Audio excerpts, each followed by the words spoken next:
Olá, gente. Estou aqui hoje com mais um episódio do podcast Conexões Afetivas. No episódio de hoje, vamos falar sobre tecnologia e sexualidade, com a nossa convidada, doutora e advogada Isabela Leite.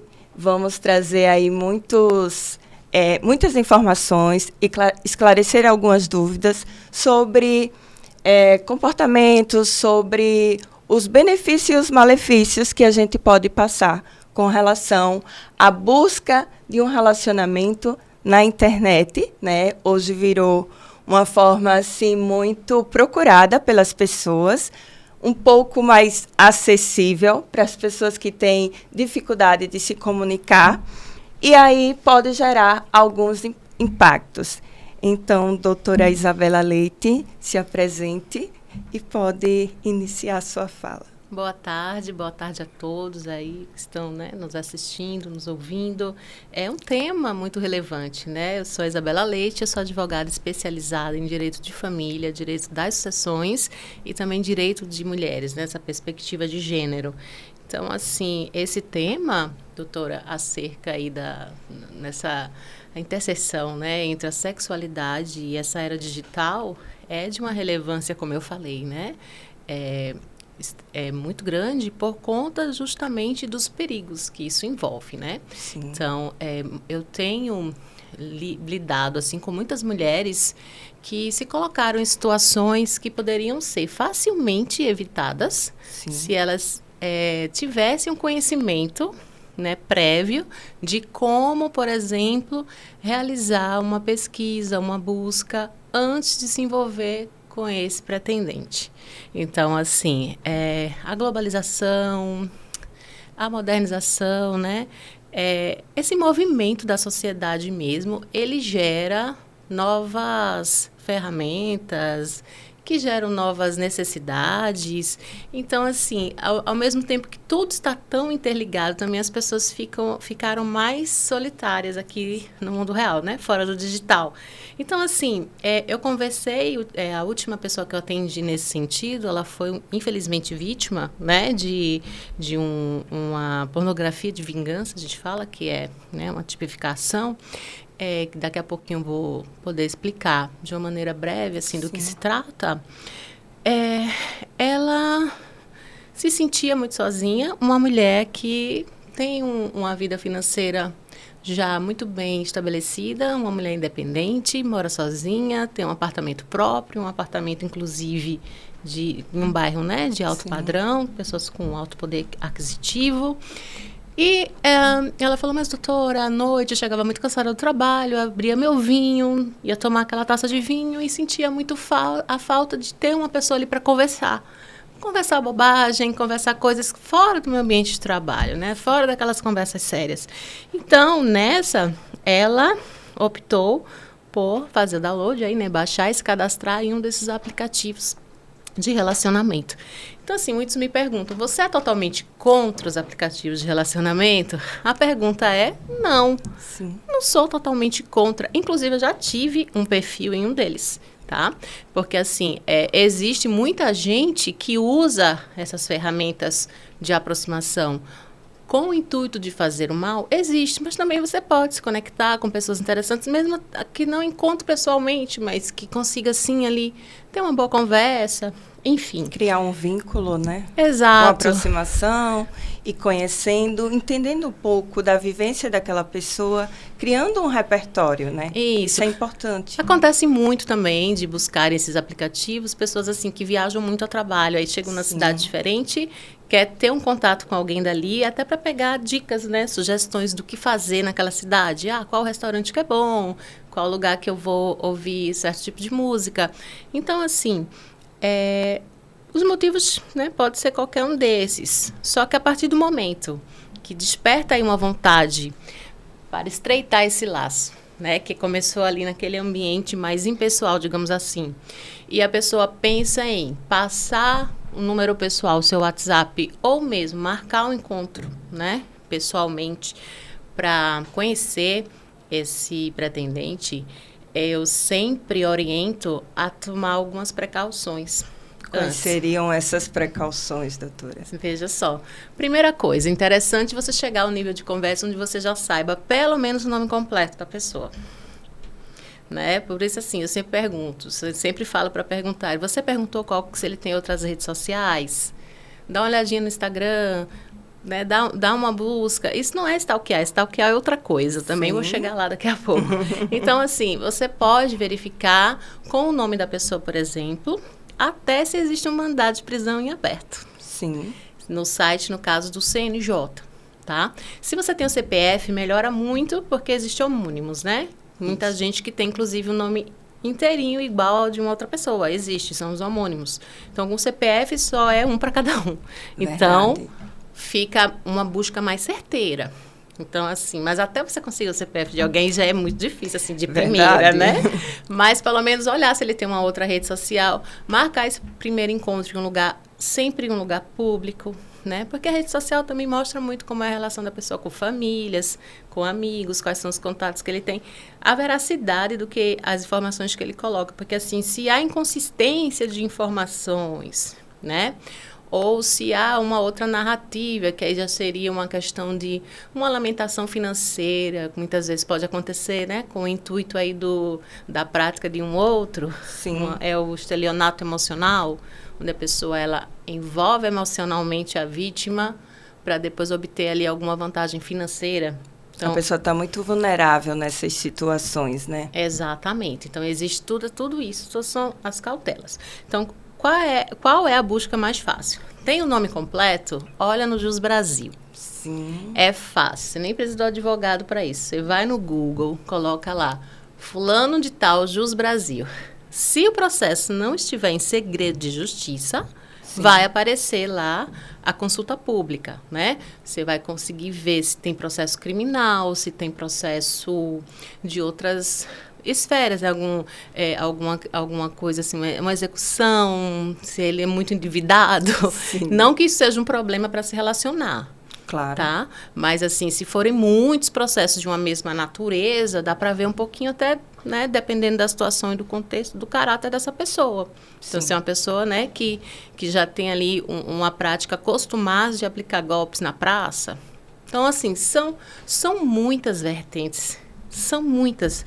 Então, primeiro, fazer essa busca.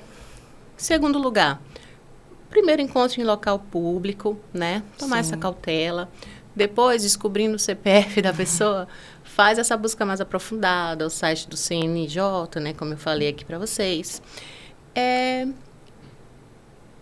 Muitas mulheres redobram.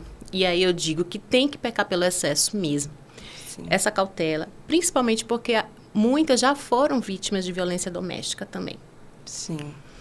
Então, assim, infelizmente, as que já foram vítimas, elas podem voltar, né, a cair em um relacionamento abusivo, a se relacionar com uma pessoa abusiva que venha cometer também até um tipo de abuso diferente. Estamos aí no Agosto Lilás Sim. e a gente sabe que dentro da violência doméstica contra a mulher, existem vários tipos de violência que podem ser cometidas, infelizmente, né? Sim. Tem a violência física, tem a violência sexual, a violência patrimonial, a violência moral e a violência psicológica. Então, assim, muitas sofreram a violência psicológica. Ah, mas ele não me batia, doutora. Ah, mas ele não era abusivo, ele nunca me empurrou, nunca me enforcou. Mas diminuía essa mulher de um jeito que ela perdeu completamente o brilho, a vontade, aquele, né, o brilho de Sim. viver, se sentiu ali, de certa forma, reduzida. Então, assim, chegando até a entrar em uma depressão. Então, assim, existem essas outras formas de violência e é importante também se conscientizar. E essa busca, ela apresenta também se esse homem ele já se envolveu em processos na Maria da Penha, Sim. né? Se ele é um abusador de mulheres, porque, assim, eu costumo dizer, é extremamente difícil alguém mudar. Existe um perfil, né? E ele acaba repetindo aquele comportamento. Exato. Aí outra me perguntou, né? Uma cliente, doutora, eu estou tão apaixonada, mas descobri, tem 2 medidas protetivas contra ele, já teve, não sei o quê. O que eu faço? Eu falei, você já sabe o que você Sim. tem que fazer, né? Porque os sinais, eles estão aí. A questão é a coragem e romper. Pedir ajuda, né? Tanto de um advogado como de um Exato. profissional. Ela não chegou a se relacionar, né? Sim. Ela foi realmente buscar. Estava naquele primeiro passo. Foi fazer, né? Exato. Fazer a busca. Isso. Então, aí me perguntam, mas isso não é arbitrário? Isso não é contra a lei, fazer essa busca? Não, se você vai buscar, você vai procurar dentro do limite legal. Sim. Né? Você não, constitucionalmente, todo mundo tem direito à privacidade, a esse sigilo. Então, assim, você não vai ultrapassar essa linha. Se os processos estão ali para consulta pública, não há o que se falar em invasão de privacidade. Você não está aí contratando um detetive para investigar o dia a dia da pessoa, né? Mas, assim, fazer essa pesquisa para realmente ter essa cautela antes de se envolver para se resguardar é indispensável, imprescindível. Isso evita realmente muita coisa, né? Evita. É verdade. É muito importante essas informações, porque muitas mulheres, né, não têm esse conhecimento, Sim. né? E muitas vezes de uma cultura familiar, né, de que muitas das vezes tem a questão do encantamento. Sim. Né? A questão da sedução, existe uma vulnerabilidade, uma carência, e o que é que aquela figura está representando para ela. Uhum. E aí ela acaba se envolvendo, né? Se encantando ali. Isso, e fica realmente muito exposta e se torna, né, infelizmente, uma presa muito fácil, né? Para que quem tem o intuito de cometer crimes consiga, né, realmente cometê-los. Então, assim, existem esses crimes, né, que eu já mencionei aqui, e existem outros também. A questão, por exemplo, né, nós temos aí a Lei Carolina Dickmann, né, que é uma atriz muito famosa, né, todo mundo, acho que a maioria das pessoas conhece a Carolina Dickmann. Sim. E ela teve, aí foi uma história bem famosa, né, ela teve vídeos dela com imagens íntimas, né, que foram divulgados. Depois disso, foi aí realmente criada essa lei, a Lei Carolina Dickmann, e é a questão de nudes, né? Nudes vazados. Então, assim, existe também a questão da pornografia de vingança. Sim. E muitos também usam para manipular mesmo a vítima, né? Que está emocionalmente... dos compartilhamentos também, né? Isso. Porque às vezes a pessoa acaba recebendo um crime, vídeo, né? Uma foto e sai compartilhando com outras pessoas. Então, assim, infelizmente, você recebeu, não manda para mais ninguém. Tá? Porque o crime, ele tipifica com a prática do compartilhar. Sim. Se você compartilhou, você acabou de ser também um criminoso, né? Acabou de se tornar um criminoso. Você também praticou o crime. O crime não é receber. Sim. Você recebeu, morra ali aquilo. Quem te mandou cometeu o ato criminoso. Mas a partir do momento que você replica aquilo, você se torna criminoso também. Então, se for vítima, a mulher que for vítima também cabe uma ação de dano moral, né? A indenização, ela pode ter aí a reparação. Claro que o abalo psicológico, o abalo moral que essa mulher vai passar, não há dinheiro no mundo que pague. Mas é uma forma, né, que o Estado, né, a legislação, ela encontrou de realmente mexer, né, no bolso dessa pessoa que praticou o crime, porque, infelizmente, muitos só entendem quando isso acontece. Então, assim, é um lado mais pedagógico, uma questão mais pedagógica, né? Mas reparar mesmo o dano que essa vítima passou, realmente dinheiro nenhum repara. Mas, assim, o que deve fazer, né? As mulheres que passam por isso, acho que o mais importante é denunciar. Sim. Tá? Existem hoje delegacias especializadas em crimes cibernéticos, né? Então, assim, denunciar, levar a maior quantidade de prova que você tiver. Então, assim, se você sabe para quem mandou, né? Sabe quem foi a fonte desse vazamento, leva as conversas que você manteve com essa pessoa, o que você enviou, a foto, até mesmo, às vezes, mulheres que fazem chamadas de vídeo, nem está mandando nada. Mas todo mundo sabe também que existe no celular uma ferramenta que grava a tela. Sim. Então, às vezes, ela pensa, esse homem não vai compartilhar isso, que é uma chamada de vídeo. E ali ela, né, mostra o corpo. Sim. E, enfim, acaba ficando nua algumas vezes e essa tela está ali sendo gravada e ela nem sabe. Sim. Depois esse vídeo está sendo divulgado, até mesmo nas outras camadas da internet, né? Que a gente sabe, tem a Dark, então, assim, eu até esqueci os nomezinhos técnicos, mas o pessoal, assim, vocês veem, né? Porque eu realmente não, graças a Deus, não lido com esse mundo aí. Mas tem um pessoal da minha assessoria que trabalha comigo, do pessoal do TI, que quando as vítimas chegam, eles investigam tudo. Sim. Então, assim, existem ambientes dentro da internet que pedófilos utilizam, que abusadores de mulheres utilizam para divulgar, vender, comercializar, inclusive esses nudes, Sim. né?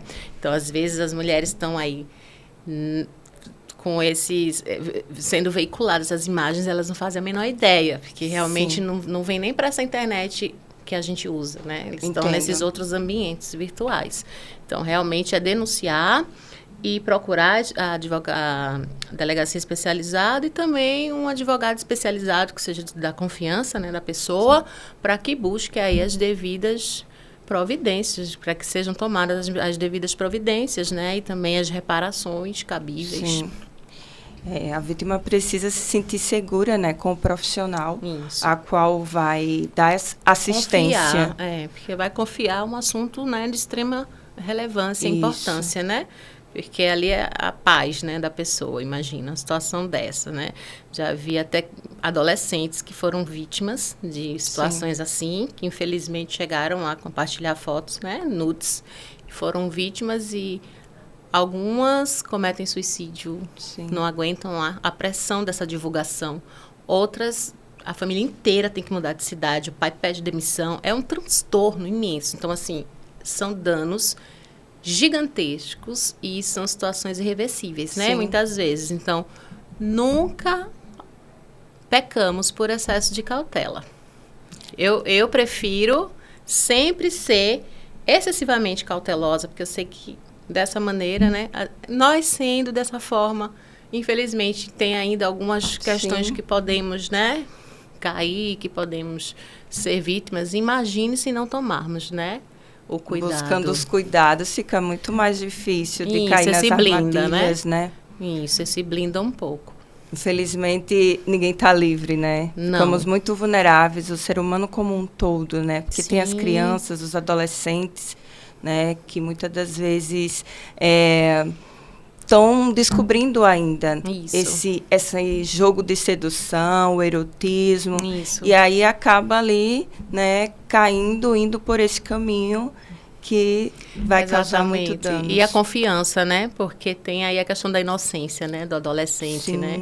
Então, assim, a confiança, se sente apaixonado e acha que o outro também jamais faria isso e acaba aí realmente passando, né? Essas imagens, esses vídeos e acaba sendo vítima. Então, assim, existem também, né, a questão, doutora Agna, das crianças que estão aí com acesso, né? Acesso a dispositivos eletrônicos, né? Então, é outro fator aí desse nosso papo hoje que eu acho muito importante colocarmos aqui. Esses dias eu estava vendo o perfil de uma delegada, ela é especialista, né, também nessa questão dos crimes cibernéticos, e ela postou que ela fez um perfil como se ela fosse uma menina de 9 anos, né? Um perfil falso, obviamente, e se cadastrou em um jogo, um jogo muito conhecido, né? Eu vou falar porque está lá no Instagram dela, já eu vou passar qual é o @, porque aí as pessoas podem conferir, é maravilhosa, super sugiro, assim, que sigam e assistam, porque ela publica muito conteúdo de relevância dentro desse tema, né, que estamos falando aqui, que foi o Roblox, no caso, né? Então, assim, ela se cadastrou como se fosse uma menina de 9 anos e sem nenhuma dificuldade, o próprio jogo sugeriu diversos joguinhos pornográficos. Uma menina de 9 anos, né? Então, ali tinha no jogo a classificação, aquela imagem de 18, né? Aquela imagem que a gente sabe da proibição, mas a criança, porque ela estava se passando pela criança, né? Teve acesso, né? Ela, a delegada, acessou tudo que quis. Então, assim, como que os pais podem fazer para proteger as crianças disso nos ambientes virtuais? Ela ensina também. Dentro do jogo, por exemplo, tem lá 3 pontinhos O pai vai lá, clica naqueles 3 pontinhos e ela dá o passo a passo, você consegue desabilitar, Sim. consegue travar, bloquear. Então, assim, é o que eu costumo dizer para minha filha. Eu tenho 2 filhas. Eu tenho uma filha de 13 anos e tenho uma de 3 anos. E a de 13 anos usa, né, celular. Sim. E, às vezes, ela estava com costume, que eu cortei, de pegar o celular... Botou a senha, né? Sim. E aí eu falei, destrava que eu quero dar uma olhadinha no seu celular. Ela, não, mamãe, isso é invasão de privacidade. Olha, pra mim, né? Isso é invasão de privacidade, eu não vou dar minha senha, mãe. Aqui eu tô falando com as minhas amigas e tem assunto delas que você não tem que saber, mãe. Você não vai ler as minhas conversas com minhas amigas. Respeitar o meu espaço, né? Aí eu falei, tá certo, filha, você tá certo. Então vamos fazer o seguinte, dá o celular pra mim de volta, que o celular é meu. Como assim? É meu. Você não tem idade para ter um celular. O celular é meu. Eu te permito o uso. Você tem a posse, a propriedade é minha. Então, vamos romper a sua posse. A partir de hoje, você não tem mais celular. Na hora, ela destravou. Sim. É óbvio, né? Então, assim, pais, entendam. O celular não é da criança. O celular é do pai. E o pai, ele permite que a criança use. Né? E a idade vai de cada família, essa permissão. Eu permito que a minha use com 9 anos. A minha só vai usar quando tiver 15. Isso aí é da família.